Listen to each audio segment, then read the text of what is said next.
Hey guys, welcome back to Heart Breathings. I am sharing so many tips in this series on my top 10 advice and lessons learned from 8 years of successful self-publishing. And we are on to tip number 6, which is it is vital to be good to your fans.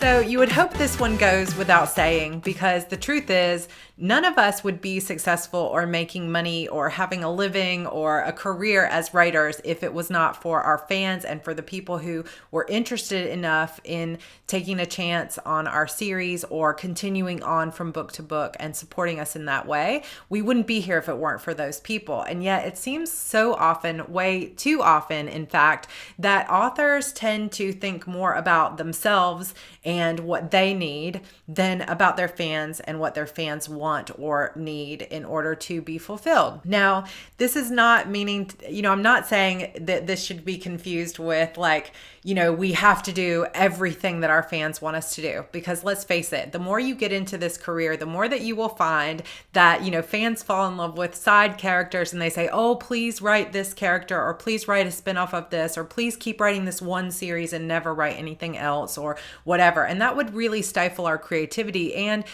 frankly, writing a side story for every character you've ever written would probably be not the best use of your time in terms of making money and building your career as an author, especially if you had no interest in writing that character. So you can't necessarily pander to every single thing that your fans want you to do. And just because they may want to see more of a certain character or more of a series, if you don't have more story to tell, you need to ultimately be true to your own artistic and creative sensibilities. However, that being said, what I'm talking about is not catering to every desire of your fans. And if they say, I never want to see this again, or I want to see this, or you should write faster, not letting that kind of stuff stress you out or trying to run your career based on those kind of requests.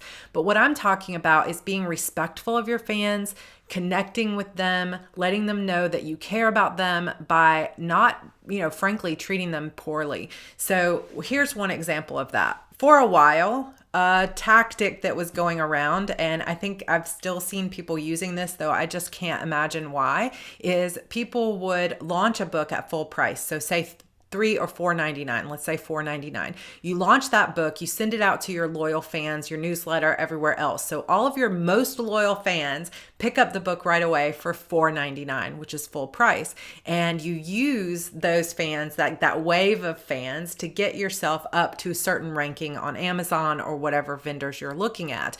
Then 3 days after release, if you didn't quite hit the Amazon top 100 or, whatever vendor you're trying to hit top 100, I saw this happening most often on Amazon. Authors would then drop the price of their book to 99 cents. 3 days or 4 days, a week after release. So what the author was thinking was, I didn't quite hit my goal of getting into the top 100. And I know that if I could hit the top 100, sales might explode and I could hit the USA Today or whatever. And from a business perspective, in the short term, that could be a great strategy to use or a great tactic to use. However, if you look at it from a fan's point of view, if you were a super fan and you picked up that book at $4.99 on release day, and then you see 3 days later that book's been discounted already to $1 for the people who weren't able to pick it up or are so excited about it, like the most loyal people that picked it up on day one, you would just feel marginalized. You would feel like you got slapped in the face. Like, well, I want to return the book and I want it for 99 cents too. Why did I pay $4 more just to get it 3 days earlier? And some fans aren't going to mind because they want to support you no matter what. But just in general, this is not a great way to treat your fans.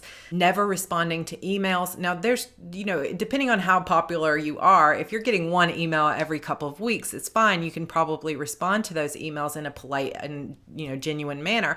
But if you're more popular and you're getting dozens of emails a day, you might not have time to respond to every single email. But making an effort to connect with your fans, to send them information, have some kind of place for them to come to find information and news out. For example, you need to have a website. You need to have a place like a blog or, some kind of news on your website where people can come to see when the next book is coming out or find links to your next book or, to get information about sales or whatever else. It's kind of like your little home on the internet. And you don't need to be at every single social media platform, but it would be great for you to at least at minimum have a website and be active on one social media platform and let your fans know that you're there with updates. So if it's Instagram, it's Instagram. If it's Facebook, or Twitter or YouTube or whatever you choose to do. But at minimum, you need to have a website and you need to have a newsletter list, which means that, in the back of your books, you have a little sign up that says, hey, if you want to get notified about my next release or whatever, sign up for my newsletter. Now, some authors choose to put out a newsletter every month where they give updates and recommend other authors' books, and they tell about their lives and different things like that. And a lot of readers really enjoy that. Other authors like me right now choose, instead of spending all of that time on a newsletter, we just send out, new release alerts or news like here's a new sale coming up or here's the cover reveal. And it's only kind of book related news rather than like what you would consider like a monthly newsletter. And either way is fine. It's just you need a place for people that are really interested in your books to sign up, so that you can communicate with them when you have a new release coming out, so that they know that it's coming. And keeping that kind of communication up, respecting them, letting them know, keeping them in the loop, having a place for people to come and feel like, okay, I see the reading order here and I can see a list of all her books and, all that kind of stuff is super important, because once you get a fan to take a risk on your book out of like the millions of books that are out there, once they've taken that step and they've said, I want to take a risk on your book, and they actually enjoyed it, you want to do everything you can to bring them into your career and your life and your community, because once you have them, you need to treat them like the true treasure that they are, because the more fans you can collect and keep bringing into your community and that you can feel that you connect with, the more you're going to have that long-term career, because that group of fans will just continue to grow. But if you're not very good to your fans, then it doesn't matter how well you write, you're going to, grow a little bit and then you're going to be constantly losing people, and then you grow a little bit more and you'll be constantly losing people because you're not treating them well, you're not keeping them up to date, you're abandoning series, you're dropping prices, right after release, there's just all kinds of things that people do that are just not very respectful of their fans. And I don't think that people usually do it specifically to be rude to their fans, but they're just not putting themselves in the place of their fans. They're not, at least thinking about it. And one of the main things I hear people say when they make choices like this is, well, this is a business, this is my livelihood, and I have to make the right decisions for me. And while that is true to some degree, you do need to make the decisions that are right for you and for your career. You have to understand at the same time that you would literally have no career if it was not for your fans. And like I said, that doesn't mean that you need to cater to every single one of their wishes or listen to everything they say if they're complaining about something you've done.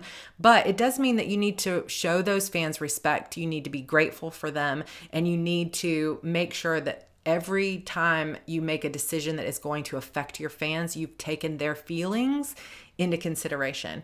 All you have to do is, if you're a writer, you're most likely a fan of someone, J.K. Rowling or Stephen King or Bella Andre or who knows, whoever you enjoy reading. Put yourself in that place and think, okay, if J.K. Rowling did this to me, or if we want to talk indies and you say, you're a fan of Bella Andre, who writes incredible contemporary romances. If you say, okay, if Bella Andre did this to me, how would I feel about it as a super fan of her books?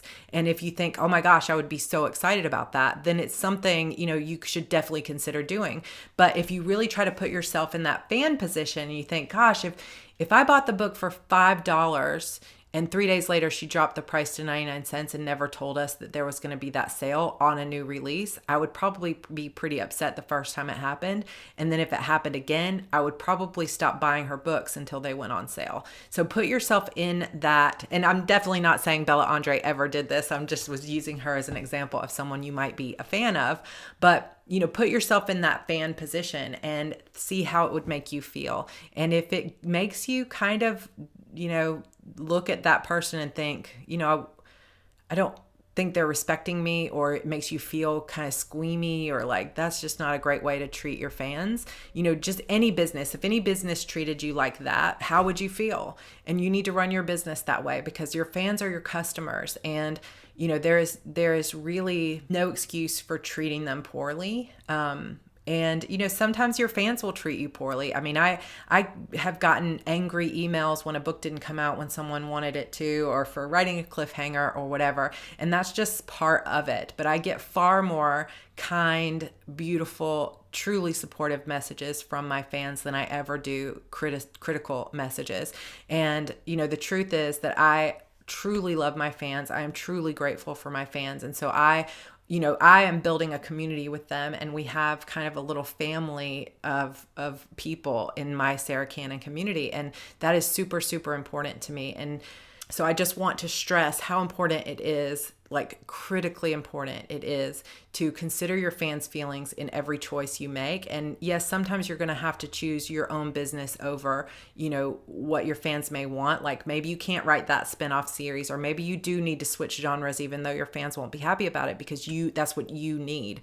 But do your best to at least consider your fans' feelings and be as kind and respectful to them as possible. And like I said, make sure that you have a place for them to find information about you, because once they've taken that chance and they loved you, you got to make it easy for them to find out when that next book is coming out and what to expect from you. So newsletter, website, at least one social media platform.